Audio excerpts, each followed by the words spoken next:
I still remember the sound of my own teeth cracking against the floor. My perfect technique, my years of training. None of it mattered in that moment. One mistake, one single moment of pride. That's all it took to teach me the most dangerous truth about combat. Your greatest enemy isn't the one standing in front of you. It's the one staring back at you in the mirror. The one who knows every move before you make it. The one who can defeat you with a single thought. You know who I'm talking about, don't you? That voice in your head right now. The one telling you you're not good enough, not ready enough, not strong enough. That's your opponent. That's who I'm going to teach you to defeat. Listen closely, because what I'm about to share isn't just about fighting. It's about the war that's been raging inside you every single day of your life. A war most people never even realize they're losing. But I warn you, this truth is like looking into the sun. Once you see it, you can never unsee it. Are you ready to face your greatest enemy? When I first opened my school in Oakland, a challenge came that would change my life forever. But it wasn't the challenge you might expect. It wasn't the local masters questioning my methods, though they did.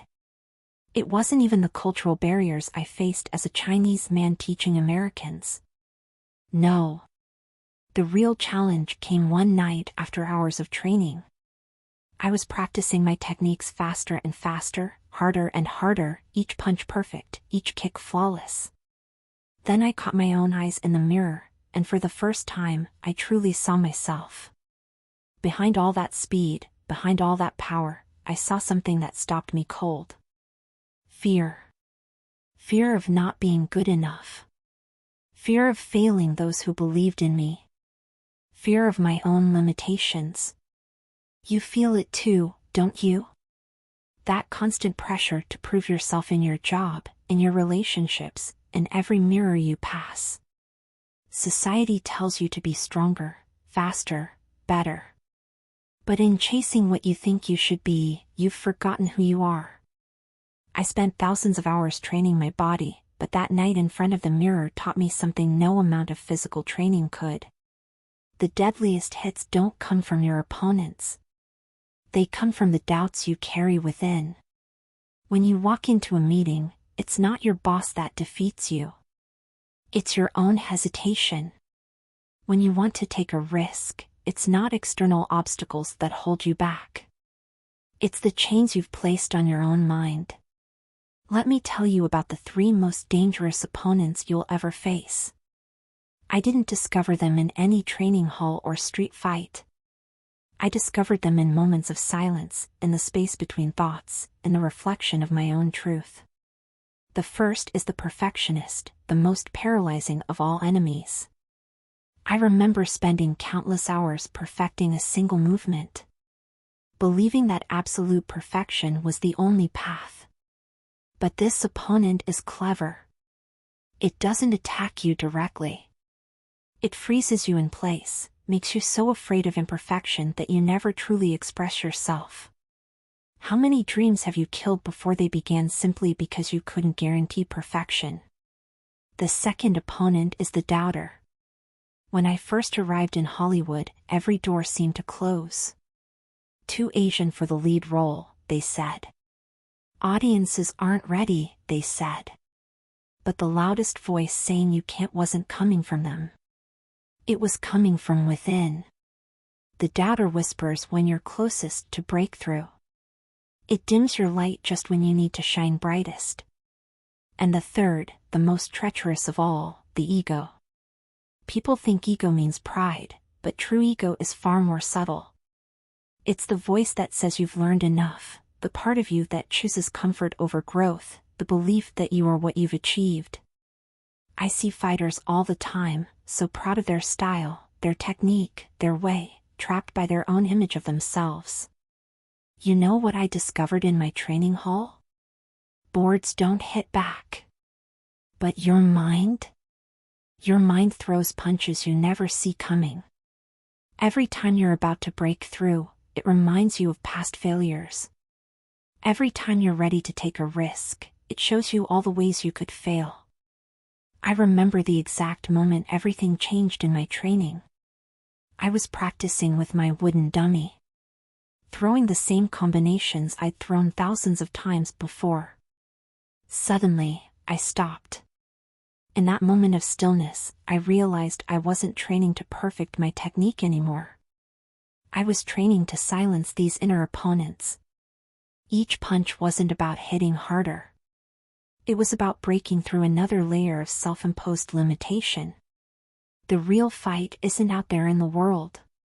The real fight is in those quiet moments when you're alone with yourself, when there's no one to impress, no one to compete with, no one to blame.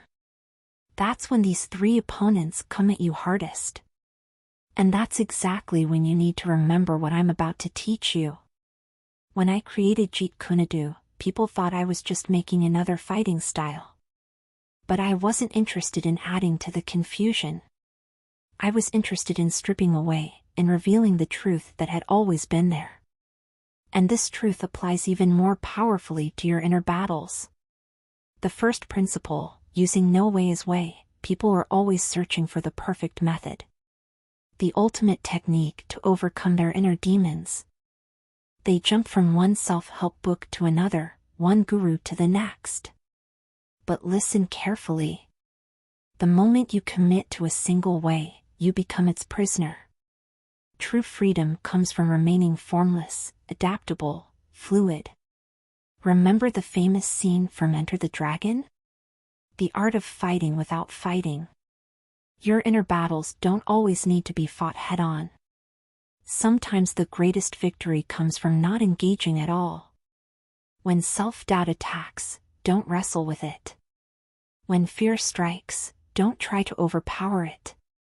Instead, redirect that energy, like leading an opponent to an empty boat. Most people's inner work is all mechanical movement. Rigid routines, forced positivity, rehearsed affirmations. But where is the emotional content? A punch without emotion is just motion through air. Your inner work without genuine feeling is just going through the motions. Feel your struggles. Embrace your doubts. Only by acknowledging their presence can you transcend them. Let me tell you about the water principle. Water is the softest substance in the universe, yet it can penetrate rock. Why? Because it doesn't fight itself. It doesn't try to be anything other than what it is. When it meets an obstacle, it doesn't force its way through. It flows around, under, over. Be like water in your inner combat. Don't resist your thoughts and emotions. Flow with them. Understand them. Let them show you the way. This brings me to one of my most misunderstood techniques, the 1-inch punch. People see the external display of power, but they miss profound inner truth. The power doesn't come from the inch of physical movement. It comes from complete unity of mind, body, and spirit. When you eliminate the inner conflict, when you resolve the battle between who you are and who you think you should be, that's when true power emerges. I once broke every mirror in my training room, not out of anger, but revelation. I realized I had been fighting my reflection, an image, an illusion of who I thought I needed to be. The real battle isn't with the enemy you see in the mirror. The real battle is with the beliefs that make you see an enemy at all. Your power, your true, unstoppable power, isn't in overcoming yourself. It's in realizing there was never anything to overcome. The opponent you've been fighting is just a shadow, a reflection of your own limiting beliefs. When you understand this, really understand this, that's when everything changes. That's when you become like water, formless, shapeless, able to adapt to any container life puts you in without losing your essence. Now let me share with you the practices that transformed me from a young man, filled with anger and frustration, into someone who could truly express himself. These aren't just techniques. They are weapons for your inner arsenal.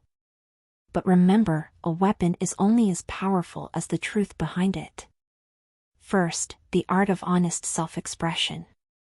Every morning before I touch a training dummy or throw a single punch, I stand alone and ask myself, who are you, really? Beneath all the titles, beneath all the expectations. Most people never dare to ask this question. They're too afraid of the answer. But true power begins with brutal honesty. Think of the bamboo in a storm. The rigid oak tries to stand unmoved and eventually breaks. But the bamboo? It bends, adapts, flows with the wind, and survives. Your mind must be like bamboo. When challenges come, don't resist them with rigid thoughts and fixed beliefs. Bend, adapt, learn. Let me teach you 4 specific practices that I've never shared in any interview, never demonstrated in any film. These are the real tools of inner combat. First, the personal audit. Every night I sit down with my journal and write 3 things. Not my accomplishments, not my goals, my fears, my hesitations, my moments of weakness. Why? Because you cannot transcend what you don't acknowledge. Be brutally honest. Where did you hold back today? When did you let your inner opponent win? Don't judge. Just observe. Like watching an opponent's movements, you're gathering intelligence. Second, the water meditation. Find a quiet place. Close your eyes. Imagine yourself as water. Water doesn't try to be water. It simply is. When it meets a rock, it doesn't fight. It flows. When it's frozen, it doesn't resist. It adapts. When it's heated, it doesn't struggle. It transforms. Practice this for even 5 minutes and you'll feel your rigid thoughts beginning to dissolve. Third, the progressive challenge system. Each day, identify one small fear, one tiny limitation, and step directly into it. If speaking up in meetings terrifies you, start by saying just one word. If physical training intimidates you, begin with 1 push-up. Remember my journey. I didn't start by breaking boards. I started by breaking habits, 1 small victory at a time. Finally, the empty cup practice. Every morning, remind yourself yesterday's achievements are yesterday's story. Yesterday's limitations are yesterday's lies. Empty your cup completely. Pour out your assumptions about what you can and cannot do. Pour out your beliefs about who you are and aren't. Start each day as an empty vessel, ready to be filled with new possibilities. But here's the crucial point. These practices are not about becoming someone new.